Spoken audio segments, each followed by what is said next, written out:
turning a tree into a work of art. I'm Jill Horner. This is Comcast Newsmakers. With me is Mayor Chuck Chiarello of Buena Vista Township. Thanks so much for being with us. It's a pleasure. We're talking about a white oak in your community. It's been there for more than 235 years, but the tree was dying.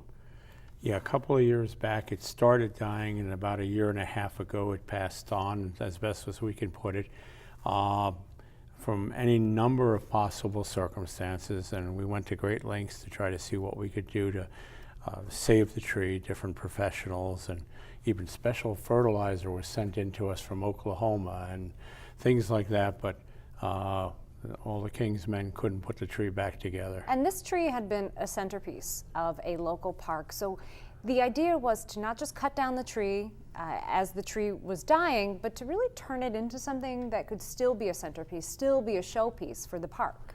Yes, and it went from, we really weren't sure where we were going, to maybe one of the most amazing things we've ever done in Buena Vista. We actually call the tree now the tree monument, because the tree has been reshaped, reformatted, and has all the bark removed from it to make it almost like a giant piece of furniture.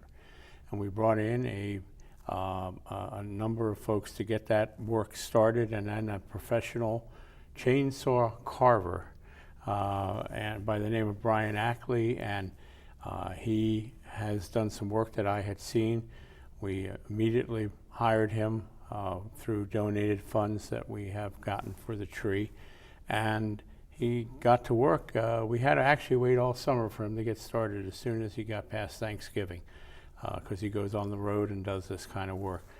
But he basically carved the tree and put about 40 different symbols of Buena Vista history or notable things in Buena Vista onto the tree, carves them, and then comes back and shaves them to give them some texture and tone. And it is just the most amazing thing, because we thought we at one point had residents suggesting that we should allow the tree to be chopped down into a big pile of wood so everybody could get some, to something that's going to probably be here another 100 years.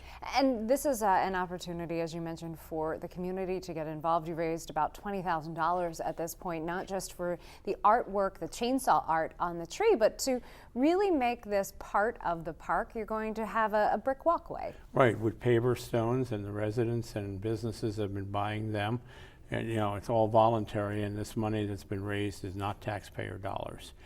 We had to get lifts to do the chainsaw work. We had to rent those. We have new baby white oaks going in. We have 7 of them being planted. They're going to be 10 or 12 foot high, and it'll be like a semicircle behind the tree. And I want to quickly ask you, you have a May 27th dedication of this tree monument in Richland Village. This is also a celebration of the 150th anniversary of the community. That's right. It's our sesquicentennial, and at 12 o'clock noon on May 27th, which is a Saturday, the tree will be officially dedicated, and I expect a large crowd because there's so much interest and excitement about it. Thanks for being with us. You're welcome. We've been talking with Mayor Chuck Chiarello of Buena Vista Township. I'm Jill Horner.